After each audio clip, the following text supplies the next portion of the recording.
자, 본격적으로 한번 파헤쳐 볼까요? 2020년 4월 28일 오늘 글로벌 금융시장에서는 그야말로 거대한 줄다리기가 벌어지고 있습니다. 한쪽에서는 폭발적인 인공지능 기술의 발전이 시장을 미친 듯이 밀어올리고 있고, 다른 한쪽에서는 중동의 지정학적 리스크가 시장을 무겁게 짓누르려 하고 있거든요. 오늘 이 시간에는 수많은 데이터와 분석들을 싹 모아서 현재 시장에서 벌어지고 있는 이 엄청난 모순, 그러니까 이 시장의 패러독스가 도대체 어떻게 돌아가고 있는 건지 아주 속 시원하게 풀어보겠습니다. 가장 먼저 이 압도적인 숫자부터 짚고 넘어가야 할 것 같습니다. 6,700. 방금 전 한국의 코스피 지수가 사상 처음으로 장중 6,700선을 터치하는 역사적인 기록을 세웠습니다.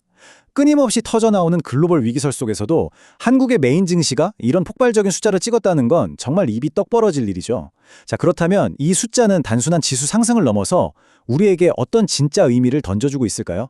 이 기념비적인 랠리 덕분에 글로벌 랭킹에도 거대한 지각 변동이 일어났습니다. 한국 증시가 시가총액 기준으로 마침내 영국을 꺾고 세계 8위의 주식시장으로 당당히 등극했거든요. AI와 반도체라는 강력한 엔진이 글로벌 판도 자체를 바꿔버린 셈입니다. 이에 대해 대통령은 이제 큰 돌 몇 개를 집어낸 수준이며 증시 정상화는 계속될 것이라고 언급했습니다.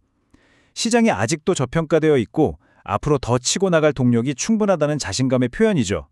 하지만 말입니다. 모든 시장 참여자들이 이 장밋빛 전망에 100% 동의하고 있는 건 아닙니다. 여기서 진짜 흥미로운 포인트가 하나 등장하는데요. 코스피가 사상 최고치를 경신하는 이 화려한 파티 이면에는 아주 복잡한 심리전이 얽혀 있습니다. 개인과 기관이 각각 214만 주, 89만 6천 주를 사들이면서 시장을 뜨겁게 달구고 있는 반면에 외국인 투자자들은 무려 306만 주를 쏟아내며 차익을 챙기거나 리스크를 피하고 있거든요.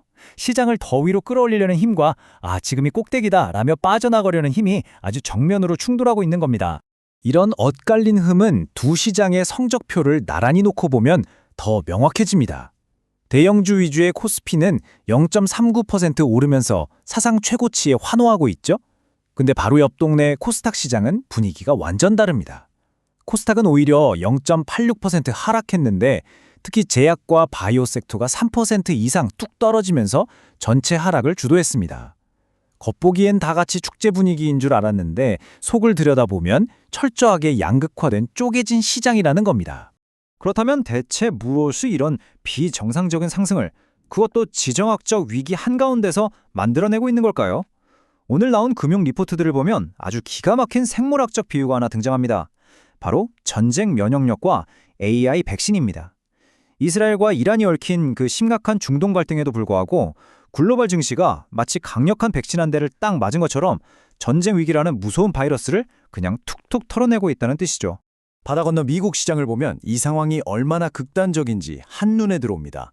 전통산업을 대표하는 다우존스 그리고 전체 시장을 대변하는 S&P 500 지수는 둘 다 등락률 0.00%, 한마디로 제자리 걸음입니다. 그런데 기술주 중심의 나스닥만 0.20% 오르면서 나 홀로 신고가를 향해 달려가고 있죠. 시장 전체가 골고루 온기가 도는 게 아니라 특정 기술 분야에 대한 엄청난 열광이 지수를 사실상 강제로 끌어올리고 있다는 뜻입니다. 자, 방금 말씀드린 AI 백신의 진짜 정체가 바로 이겁니다. 나스닥을 캐리하고 있는 주인공은 결국 AI 인프라를 깔아주는 소수의 거대 기업들이에요. AI 칩의 대장주 엔비디아가 신고가를 뚫어버렸고 메모리 반도체 강자 마이크론은 무려 5.6%나 수직 상승했습니다. 진짜 재밌는 건 데이터 센터 수요가 폭발하다 보니까 뜬금없이 부동산 섹터마저 하루 만에 7.42%나 치솟았다는 겁니다. 한마디로 이 백신이라는 건 덩치 큰 몇몇 AI 관련 주식들이 시장 전체의 뼈대를 간신히 지탱하고 있는 현상 그 자체인 거죠. 근데 영원히 오르기만 하는 시장은 세상에 없잖아요. 이 화려한 AI 랠리 뒤에는 우리가 꼭 조심해야 할 기술적 변수도 하나 숨어 있습니다. 바로 다음 달부터 나스닥 100 지수의 규칙이 바뀐다는 소식인데요. 이게 무슨 말이냐 하면 이 규칙 변경 때문에 관련 ETF들이 포트폴리오를 대규모로 뜯어 고쳐야 하고 그 과정에서 시장 변동성이 갑자기 널뛸 수 있다는 경고입니다. 시장 분위기에 휩쓸리기보다는 이런 기계적인 수급 변동에도 단단히 대비를 해둬야 할 시점이죠. 그래서 여기서 우리가 짚고 넘어가야 할 가장 핵심적인 포인트는 시선을 주식시장 밖으로 한번 돌려보자는 겁니다. 보통 우리는 주식시장에 붉게 물든 화려한 숫자에 취해서 진짜 공포를 놓치곤 하거든요. 하지만 경제의 진짜 공포 지표는 주식이 아니라 바로 FICC, 즉 채권, 통화, 상품 시장에 숨어 있습니다. 스마트머니, 그러니까 진짜 큰 돈들이 지정학적 불안을 어떻게 느끼고 있는지는 이 뚜껑을 열어봐야 정확히 알 수 있습니다. 주식시장이 마치 전쟁의 면역이 된 것처럼 평온해 보였던 이유가 뭘까요? 사실 그 공포가 사라진 게 아니라 짐을 싸서 상품과 채권 시장으로 이사를 갔기 때문입니다. 국제 원유인 WTI는 하루 만에 2.62달러가 뛰면서 배럴당 96.56달러를 찍었고요. 안전자산의 끝판왕인 금은 10만 3천 달러 선까지 올랐습니다. 심지어 미국 10년물 국채금리도 5bp나 뛰어오르며 4.170%를 기록했죠. 인플레이션과 전쟁에 대한 공포는 절대 사라지지 않고 바로 이 시장에서 우리 경제의 기저비용을 조용히 하지만 무섭게 끌어올리고 있습니다. 특히 원유 시장의 긴장감은 상상을 초월할 정도입니다. 유가가 지금 96달러 언저리에서 놀고 있는데 여기서 우리가 진짜 주목해야 할 숫자는 바로 60달러입니다. 전문가들에 따르면 만약 이란이라는 지정학적 리스크가 깔끔하게 사라지기만 한다면 국제유가가 단숨에 60달러 밑으로 폭락할 수도 있다고 하거든요. 그러니까 지금 유가의 3분의 1 이상이 순전히 전쟁 공포라는 프리미엄 거품으로 덮여 있다는 아주 놀라운 분석인 거죠. 이런 불안감 속에 거대 자본들의 맹렬한 대이동은 통화와 대체 자산 시장에서도 선명하게 잡힙니다.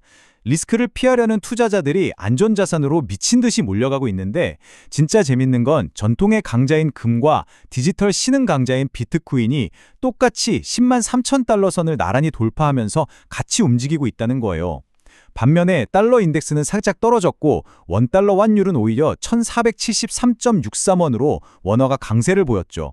큰 돈들이 한 곳에 가만히 있지 않고 조금이라도 더 안전한 피난처를 찾아 쉴 새 없이 움직이고 있는 겁니다. 이러한 모순적인 전쟁 면역력은 사실 전 세계적인 현상입니다. 유럽 증시를 이끄는 독일의 DAX 지수는 우크라이나 평화협상에 대한 기대감에 방산주들의 강세가 더해져서 0.80% 올랐고요. 중국 본토 증시도 상승 흐름을 탔습니다. 하지만 내부 충격에 덜컥 주저앉는 것도 있죠. 일본의 니케이 지수는 일본은행이 금리를 동결해버리자 실망 매물이 쏟아지면서 1% 가까이 흔들렸습니다. 글로벌 증시가 마치 한 몸처럼 움직이는 것 같아도 결국 각국의 내부 변수에 따라 롤러코스터를 타고 있다는 걸 잘 보여주는 대목입니다. 제5장, 궁극의 시험대. 자, 지금까지 우리는 시장을 떠받치는 AI 백신과 시장의 발목을 잡는 지정학적 공포 사이에 팽팽한 줄다리기를 지켜봤습니다. 그런데 이 아슬아슬한 균형이 드디어 이번 주 가장 큰 시험대에 오릅니다. 시장의 모든 눈이 이른바 운명의 빅테크 주간으로 향하고 있습니다. 앞으로 어떻게 전개될지 타임라인을 한번 쭉 볼까요? 당장 내일인 4월 29일부터 알파벳, 마이크로소프트, 아마존, 메타, 이름만 들어도 쟁쟁한 이 AI 거인들의 성적표가 폭포수처럼 쏟아집니다. 그리고 4월 30일 목요일에는 애플의 실적 발표가 활용점정을 찍죠. 이 기업들이 실제로 얼마나 돈을 벌었는지 보여주는 진짜 데이터가 지금까지 시장에 퍼져 있던 이 AI 백신의 효능을 증명해줄 유일한 백신 인증서가 될 겁니다. 자, 이제 모든 세팅은 끝났습니다. 과연 내일부터 쏟아질 빅테크 기업들의 진짜 성적표가 이 엄청난 AI 열풍을 완벽하게 정당화해낼 수 있을까요? 아니면 치솟는 유가와 국채금리라는 무거운 지정학적 중력이 결국 이 들뜬 시장을 차가운 현실의 땅으로 훅 끌어내리게 될까요? 이번 주 시장의 진짜 방향이 결정될 이 거대한 변곡점을 끝까지 흥미롭게 지켜보시기 바랍니다. 오늘 해설은 여기까지입니다.